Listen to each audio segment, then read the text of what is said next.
Welcome to the fifth in a series of sessions designed to enable your development as a teacher or manager.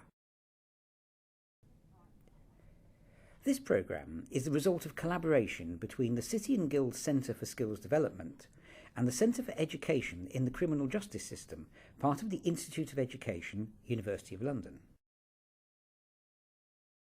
This session has been designed to help you consider a range of ways to assist learners in developing their literacy skills. Although the suggestions and ideas we put forward in this session are aimed at vulnerable learners and those on community orders or probation, they are good practice and appropriate for any literacy teaching. The ideas are based on review of the available research evidence and on our own experience of teaching literacy.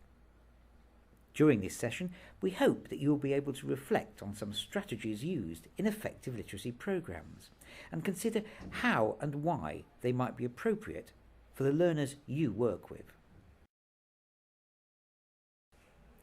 The purpose of this activity is to consider who your learners are and what they bring with them to your lessons. Teachers need to take into account any particular attitudes and experiences the learners bring. They should try and focus on the positive, the reading and writing that learners want or need to do, so that teaching is relevant, interesting and stimulating for the learner.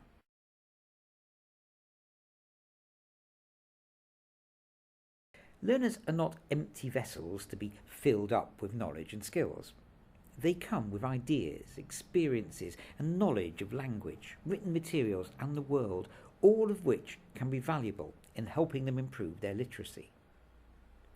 They will already have done some reading and writing in their lives, even if this is sporadic and even if they do not acknowledge it.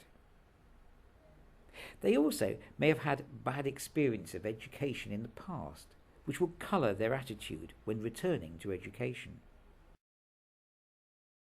We will soon look at what research tells us about good practice in literacy teaching. First, complete this next activity, which looks at predicting before reading. This is one strategy that is often used in teaching reading.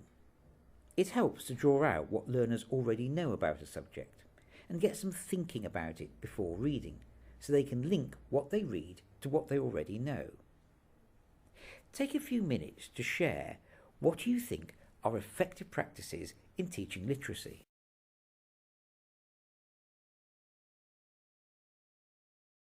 Assessment needs to be implemented in a way that supports teaching.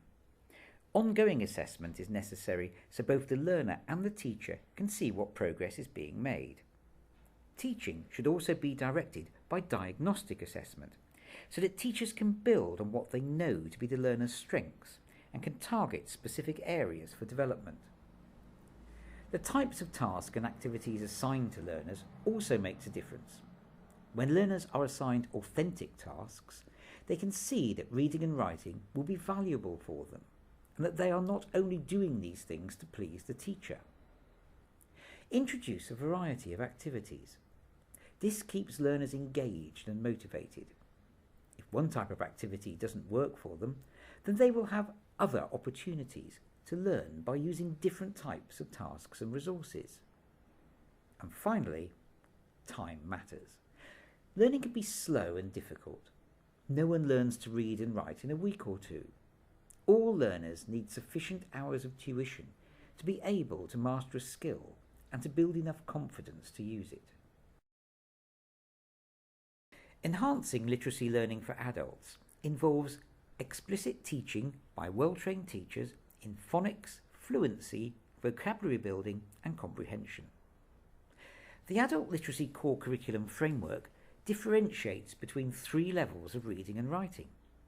This framework is useful as it recognises that reading and writing are complex processes and that fluent readers and writers operate on different levels. Text-level teaching addresses the overall meaning of the text, the ability to read critically and flexibly, and to write in different styles and forms. Sentence-level teaching deals with grammar and sentence structure.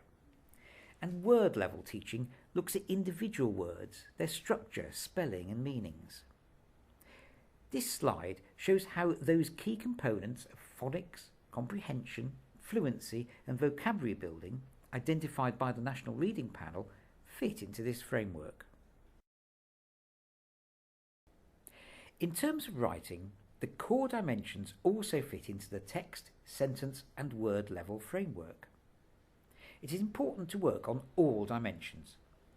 Too much focus on, for example, word level activities leaves the learner without the complete picture about the purpose and audience they are writing for. In terms of writing, the core dimensions also fit into the text, sentence and word level framework. It is important to work on all dimensions. Too much focus on, for example, word level activities leaves the learner without the complete picture about the purpose and audience they are writing for. This activity is designed to help you to think about what methods might work best for literacy teaching and learning. The methods that work best are likely to be those that will engage, empower and motivate learners.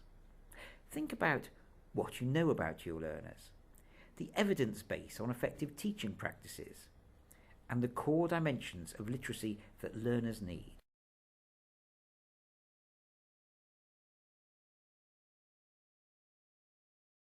The theory of Andragogy is built around some crucial assumptions about the characteristics of adult learners that are different from assumptions about child learners on which traditional pedagogy is based.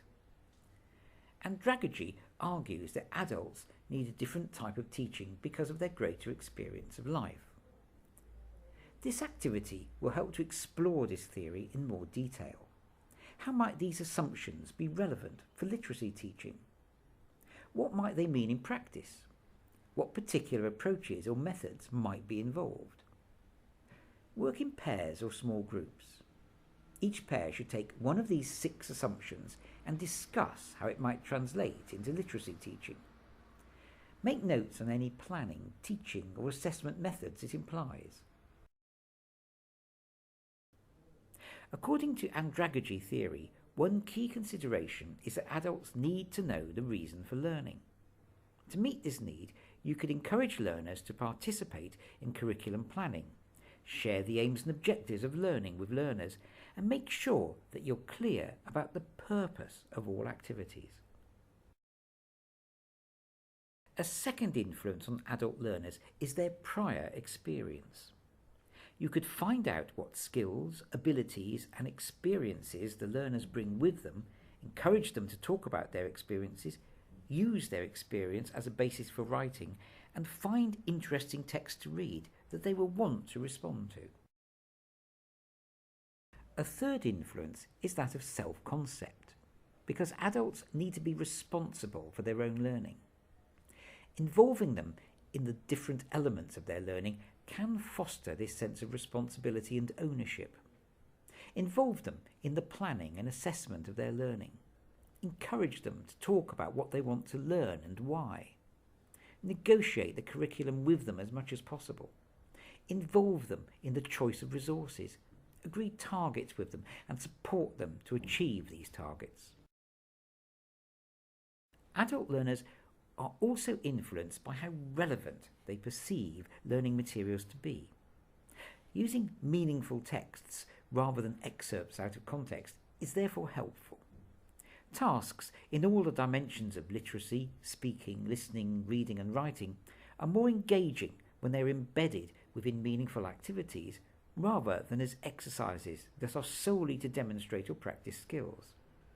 You can negotiate with them about what topics to cover based on relevance to their work and home lives or leisure activities. Motivation is important for all learners, but for adults in non-compulsory education, it can make or break whether they participate at all. When learners participate in planning their learning, this can be a valuable way to motivate them, in addition to its other benefits. Finally, you should be providing a range of tasks in terms of difficulty. All tasks should be challenging to some extent, but also achievable.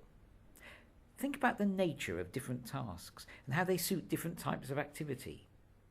Problem-solving tasks suit collaboration. More generally, encourage learners to discuss their work and get help from each other whenever possible. Students will be more successful as a group if they are offered a mixture of proficiency tasks and developmental tasks. This ensures that struggling students achieve some successes while those with more skills are stretched. Proficiency tasks are easy as they typically involve only knowledge and comprehension. They're not dependent on prior learning. They can be attained in a short time, perhaps in minutes, and 100% of the students should be able to get them 100% correct. Proficiency tasks allow all learners, including those who struggle, to succeed. Without this success, some will probably give up. Developmental tasks are more difficult. They are highly dependent on prior learning. Students can't get developmental tasks 100% correct. Development is slow and requires considerable effort.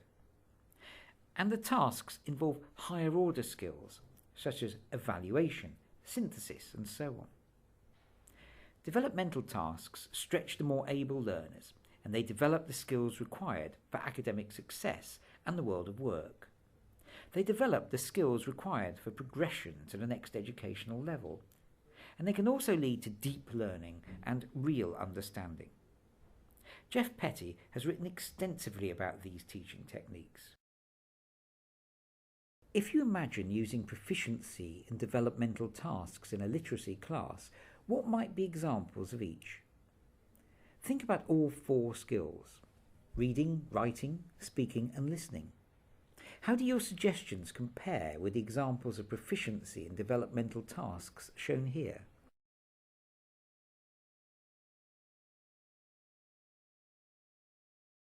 Many adult learners have been put off education by the experiences they had in school.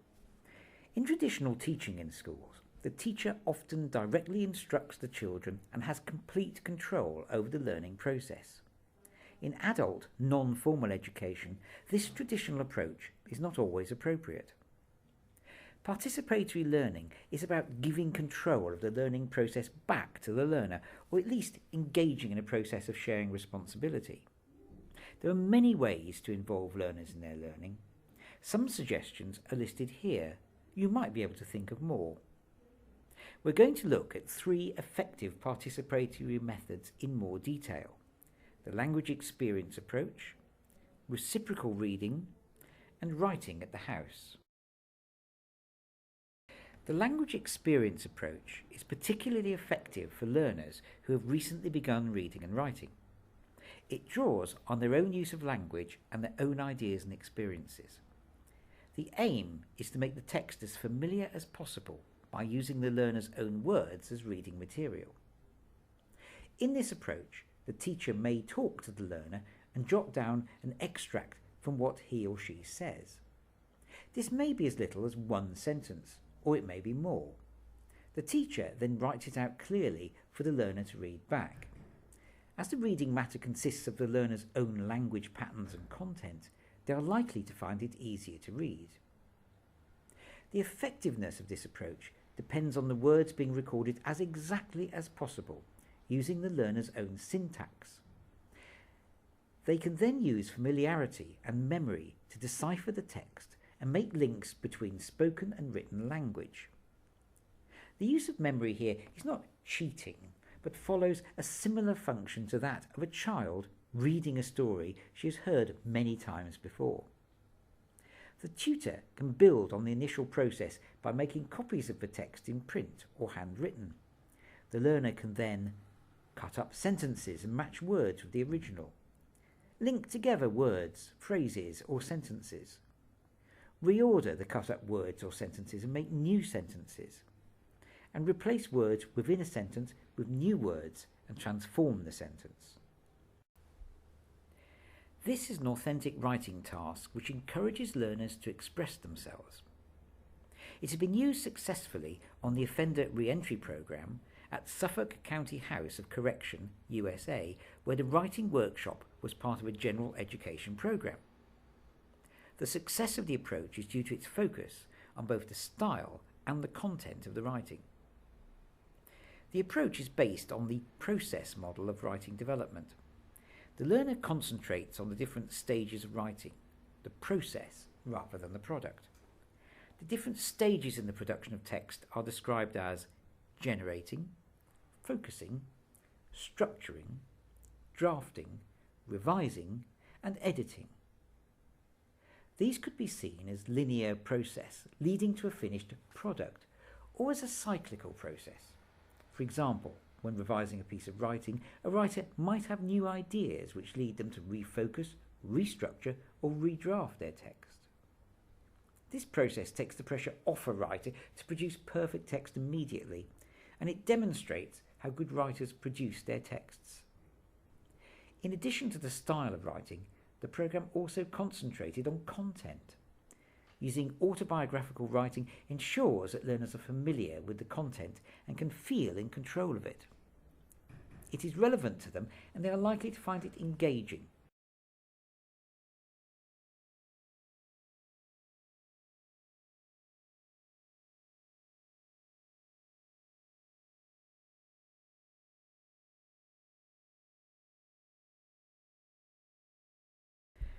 Reciprocal reading, which is sometimes called reciprocal teaching, is a technique for teaching reading comprehension that was first developed by Palinkser and Brown in the 1980s. It has been used extensively in schools in the United States and has also been used in teaching adult prisoners. It is an active and participatory method. It can be used with a wide variety of reading material, and it involves learners teaching each other. The aim of reciprocal reading is to identify the strategies that good readers use without thinking and to make these strategies explicit. These strategies involve questioning the text, predicting what comes next, clarifying any unclear points in the text, and summarising what has been read. The teacher would model these strategies initially, but then learners can take over working in groups of 4 with each taking on one of 4 roles: predictor, clarifier, questioner, and summariser. If they would like, learners can also appoint group leaders to organise the reciprocal reading. The next slide shows some cards that one teacher used as a memory aid for learners who took over each role.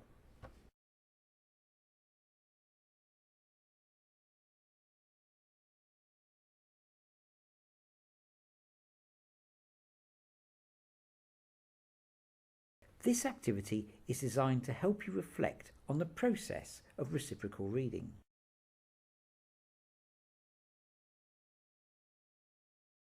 This slide summarises some of the key points raised in this session. On leaving this session, you could think about the learners and what they bring to your lessons, what you do as an effective literacy teacher. This includes teaching in an explicit and clear way, informing your teaching with ongoing assessment, making use of a variety of literacy tasks which are authentic and related to your learners' experiences, and as far as possible, giving learners sufficient time to learn. How adults learn and how this has an impact on their learning of literacy. How different types of teaching methods and learning activities can motivate and support learners. And how to promote participatory learning activities. On the resource list, you will find more references and resources, many of which can be downloaded, that you might want to look at. There are some general literacy resources and some that are specific to the participatory methods we have been discussing today. Thank you for listening. We hope that this session has included some ideas that will be useful to you in your practice and in your professional development. For more information, please contact Jane Hurry at the Institute of Education Centre for Education in the Criminal Justice System.